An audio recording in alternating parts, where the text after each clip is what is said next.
Buongiorno and welcome to the big beautiful Bella San Luci kitchen. I'm Chef Richie.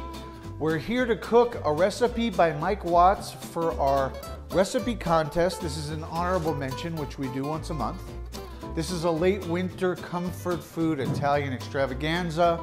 It's pasta fagioli with lots of extra wonderful ingredients. The sausage will flavor it up. The 3 herbs that we picked from our own herb garden will flavor it up, and there's also 3 cheeses. We're gonna start with the pasta first because multitasking is starting with the longest thing first.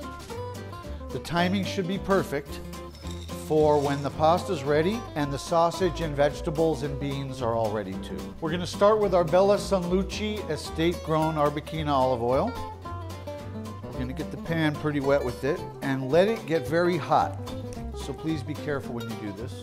And then we're gonna put the sausage in piece by piece. I've taken them out of their casing, as the recipe says to do.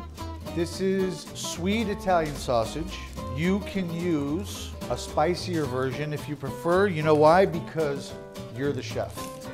I think cauliflower would go nicely in this dish. Lots of options. So we'll let that go for a couple minutes until it's browned on one side, and then we'll get going with the other ingredients, okay? We have a nice color on the bottom of the sausage. It's gonna come right up without sticking, you see that? Let's get the veggies in. We have our fennel, diced, carrots, and then we have onion and shallots for a little sweetness, and a little garlic, because everybody's Italian.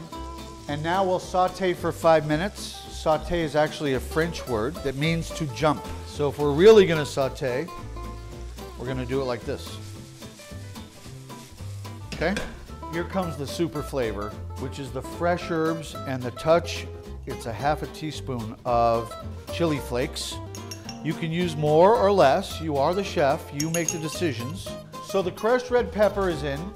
The fresh chopped oregano, sage, and Italian parsley are in. Now we're going to add sun-dried tomatoes, our julienne cut in extra virgin olive oil with Italian seasonings. This is a very grandma moment, very Italian grandma moment. What we're gonna do is we're gonna take these whole tomatoes and we're gonna gently squeeze them in. If you're not slow and gentle, it'll go everywhere, so be careful, please. See that? And big pieces are nice. Oh, there we go, see it? And now we're gonna add the cannellini beans. And our pasta's ready, so let's strain the pasta. And we're doing this with a pan that we can put into the oven with a cover. If you don't have that, you can use a saute pan on the stove to put into the oven, or you can transfer to a glass dish and cover with aluminum foil, which is what the recipe says to do.